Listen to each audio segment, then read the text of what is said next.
SV news కి స్వాగతం.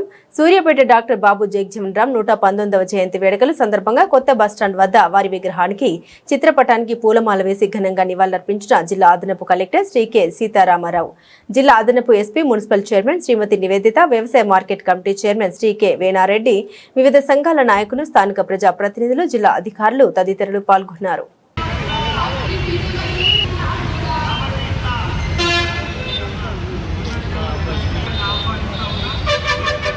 రాములు గారు వేదికపైకి రావాల్సింది మనం చేస్తున్నాం.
అందరూ కూడా వారి వారి స్థానాల్లో ఆసీనులు కావాల్సిందిగా కోరుతున్నాం. అయితే ఆనాడు వారు అందించిన సేవలు, వారు అందించిన స్ఫూర్తి ఏదైతే ఉందో కావాలి. ఒకరి సొమ్ము, ఒకరి హక్కు, ఒకరి యొక్క పదవులు మేము గుంజుకుందామని ఎప్పుడు కూడా లేము. మా హక్కులు మాకు ఇవ్వండి, మమ్మల్ని గౌరవించండి. అంబేద్కర్ ఇచ్చినటువంటి సభకు ధన్యవాదాలు తెలియజేస్తూ ముగిస్తున్నా. జై హింద్, జై భారత్. Thank you sir. మరుసటి లక్ష్యం కాదు అని సందర్భంగా తెలియజేస్తూ ఈనాడు ప్రభుత్వం, ఇక్కడ ఉన్నటువంటి ప్రజాప్రతినిధులు, పెద్దలందరికీ,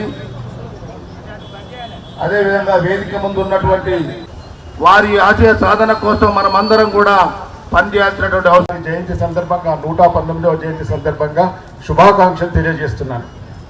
ఒక గమ్మత్ ఏంటంటే, భోజనాల సమయంలో కానీ ఉపన్యాసాల విషయంలో కానీ చిట్ట చివరిగా ఉన్న వాళ్ళకి ఏది మిగలదు, మీకు తెలుసు. ఎందుకంటే భోజనాల టైంలో అయితే ఫస్ట్ వచ్చిన వాళ్ళకి చాలా ఫ్రెష్గా ఉంటుంది, కావాల్సినంత తినేసి వెళ్ళిపోవచ్చు. లాస్ట్గా ఉన్న వాళ్ళకి ఖాళీ కంచాలే దర్శనం ఇస్తాయి. అదేవిధంగా ఉపన్యాసాల్లో కూడా ఎలా ఉంటుంది అని అంటే, సబ్జెక్టు మొత్తం కూడా అందరూ మాట్లాడతారు, లాస్ట్కు మనం ఏంటి అంటే మాట్లాడలేదు అనకుండా మాట్లాడడం మాత్రమే ఉంటుంది. చరిత్ర చర్వనం అనేది బాగుండదు. చరిత్ర చర్వనం అంటే నమిలిన దాన్ని మళ్ళీ నమలడం, అంటే చెప్పిన దాన్ని మళ్ళీ చెప్పడం అనేటటువంటిది బాగుండదు. కాబట్టి మన మిత్రులందరూ కూడా బాబు జగజీవన్ రామ్ గారి గురించి చాలా చక్కగా ఎక్స్ప్లెయిన్ చేయడం జరిగింది. అందులో నాకు తెలిసినటువంటి విషయం ఏంటి అంటే, మన నల్గొండ, సూర్యాపేట జిల్లాలో వక్తలకు కొదవలేదు. బ్రహ్మాండంగా ఏ విషయాల్లో కూడా, ఏ సబ్జెక్టులో అయినా కూడా చక్కగా చెప్పగలుగుతారు.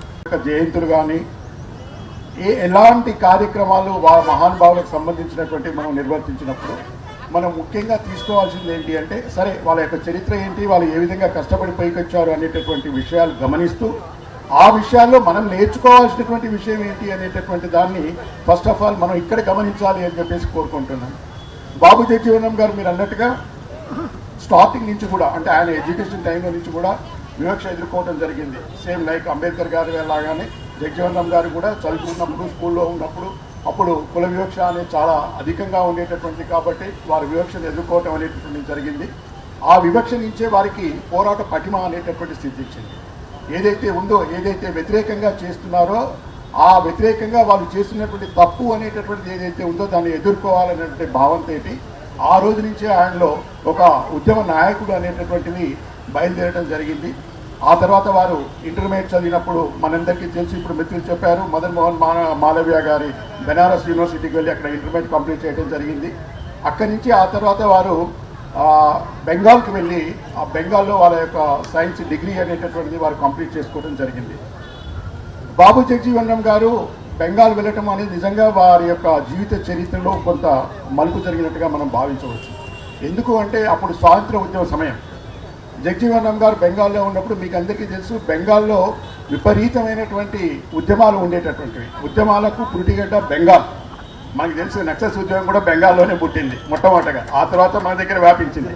కానీ స్వాతంత్రోద్యమ సమయంలో కూడా ఉద్యమాలన్నీ కూడా మీరు సుభాష్ చంద్రబోస్ తీసుకొనియండి, లేకుంటే మిగతా వాళ్ళు ఎవరినైనా తీసుకొనియండి, అక్కడనే ఈవెన్ రవీంద్రనాథ్ ఠాగూర్ ప్రతి ఒక్కరు కూడా మనకు బెంగాల్లోనే. ఈ బెంగాల్లో ఉండేటటువంటి ఉద్యమ తీవ్రతకు అప్పుడు ఉన్నటువంటి బ్రిటిష్ గవర్నమెంట్ ఈవెన్ బెంగాల్ను విభజించే ప్రయత్నం చేసింది. మీకు అందరికీ తెలుసు 1905లో బెంగాల్ విభజన జరిగినటువంటి మెయిన్ రీజన్ ఏంటి అంటే వీళ్ళు సమైక్యంగా ఉంటుంటూ ఇక్కడ ఉద్యమం అనేటటువంటి విపరీతంగా ఉంది, స్వాతంత్రోద్యమం అనేటటువంటిది. కాబట్టి దీన్ని డివైడ్ చేసినట్లయితే ఆ వేడిని తగ్గించవచ్చు అనేటటువంటి భావంతో ఆ బెంగాల్ అనేటటువంటి విభజనకు పూనుకుంది. ఎప్పుడైతే బెంగాల్లో మన బాబు జగజీవన్ రామ్ గారు వెళ్ళారో అక్కడ ఉన్నటువంటి పరిణామాలన్నింటినీ వారు నిశ్చితంగా పరిశీలించడం జరిగింది. బేసికల్గా ఏంటి అంటే అక్కడ రకరకాల ఉద్యమాలు ఆ కాలంలో ఉన్నాయి. ఆ ఉద్యమాల తీరుతెన్నులు వారు పరిశీలించారు. దానితో పాటుగా ఇప్పుడు మీరు చెప్పినటువంటి దళిత వర్గాలందరినీ పైకి తీసుకొని రావాలి, ఉన్నతంగా తీసుకురావాలి అంటే ఏం చేయాలి అనేటటువంటిది అప్పుడే వారిలో ఒక అంకురం అనేటటువంటిది ఉద్భవించింది. ఇంకొక గొప్ప విషయం ఏంటి అని అంటే ఇందాక చాలామంది చెప్పారు, మనం ఒక 4-5 టర్మ్స్ చేసినట్లయితేనే ఏ పోస్టింగ్ అయినా కూడా మేము చాలా ఇది గొప్ప, ఇన్నిసార్లు మేమే చేస్తామో ఎవరు చేయలేనటువంటి భావన మనకు కలుగుతుంది. ఇప్పుడున్న పరిస్థితుల్లో అయితే 1-2 సార్లు చేయడమే చాలా కష్టంగా ఉంది. కానీ మరి ఆయన ఆ రోజుల్లో దరిదాపుగా ఆల్మోస్ట్ 30 years క్యాబినెట్ మినిస్టర్గా వర్క్ చేయడమే కాకుండా ఒక 20 సంవత్సరాలు చట్టసభ సభ్యుడిగా, అంటే ఆయన చట్టసభ సభ్యత్వం అనేది 1935లోనే స్టార్ట్ అయింది. 1935లోనే మొదలుపెట్టేసి బీహార్లో ఎమ్మెల్యేగా ఎలక్ట్ కావడం అనేటటువంటిది జరిగింది. ఆ తర్వాత 1946లో అప్పుడు ఉన్నటువంటి జవహర్లాల్ నెహ్రూ గారి గవర్నమెంట్ స్టార్టింగ్లో వచ్చినప్పుడు అప్పుడు కూడా ఆయన కేంద్ర క్యాబినెట్ మినిస్టర్గా చేశారు. ఫస్ట్ కార్మిక మినిస్టర్గా చేశారు, వ్యవసాయ మినిస్టర్గా చేశారు, ఇరిగేషన్ మినిస్టర్గా చేశారు, రైల్వే మినిస్టర్గా చేశారు. వాట్ నాట్ ఆల్మోస్ట్ అన్ని విషయాల్లో కూడా ఆయన మంత్రిగా చేసి మామూలుగా మంత్రిగా చేయటమే కాకుండా ఆ శాఖకు వన్నె తీసుకొని వచ్చారు.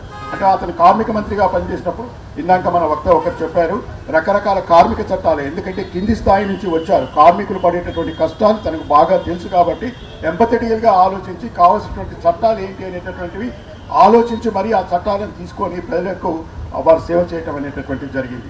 అదేవిధంగా వారు అన్నిటికీ అంటే గొప్పగా రక్షణ మంత్రిగా పనిచేయడం కీలకమైనటువంటి సమయంలో, ఇండో పాక్ సమయంలో, మరియు ఆ తర్వాత డిప్యూటీ ప్రైమ్ మినిస్టర్గా పనిచేయటం అనేటటువంటిది ఆషామాషి విషయం కాదు. అప్పుడు కూడా మీకు అందరికీ తెలుసు జనతా గవర్నమెంట్ ఏర్పడటం, జనతా గవర్నమెంట్లో అంతా మహామౌలు అత్యంత మహారథులు ఉండటం, ప్రతి ఒక్కరూ మేము ప్రైమ్ మినిస్టర్ అవుతాము అని చెప్పేసి అనుకోవటం జరిగింది. సరే, ఆ సందర్భంగా వీరికి డిప్యూటీ ప్రైమ్ మినిస్టర్గా ఇవ్వటం అనేటటువంటిది జరిగింది. ఏదైనా ఒక విషయం ఏంటి అంటే బాబు జగజీవన్ రామ్ గారి వారి యొక్క జీవిత చరిత్ర గురించి మనం తెలుసుకోవాల్సినటువంటిది, వారు సమాజ స్థాపన కొరకు అని చెప్పేసి ఆయన బాల్యం నుంచి కూడా పాటుపడటం అనేటటువంటి జరిగింది. సమాజంలో ఈ స్థరీకరణ స్ట్రాటజైజేషన్ అనేటటువంటిది ఉండకూడదు. బేసికల్గా అగ్రవర్ణాలు, నిమ్న వర్గాలు, ఈ పీడిత తాడిత జనాలు అనేటటువంటిది ఉండకూడదు. మనకు కావాల్సినటువంటి గౌరవాన్ని మనకు ఇవ్వాలి అని చెప్పేసి ఆయన బాల్యం నుంచి మొదలుపెట్టేసి ఆయన చివరి దశ వరకు కూడా ఆయన పోరాటం అనేటటువంటి జరిగింది. అన్యాయాన్ని అనుక్షణం కూడా ఎదిరించడం అనేది జరిగింది. ఆ మహానుభావుడి యొక్క జయంతి సందర్భంగా మనం ఈ విషయాలన్నింటినీ తెలుసుకుంటూ వాటిని ఫాలో అయ్యే ప్రయత్నం చేయాలని చెప్పేసి మీకందరికీ కోరుకుంటూ, ఇప్పటికే కాలాతీతమైపోయింది, చాలాసేపటి వరకు అందరూ వెయిట్ చేస్తున్నారు కాబట్టి నాకు ఈ అవకాశాన్ని కల్పించిన మీకు అందరికీ కూడా పేరు పేరున మరొక ధన్యవాదాలు, శుభాకాంక్షలు కూడా తెలియజేసుకుంటున్నాను. Thanks to Anil.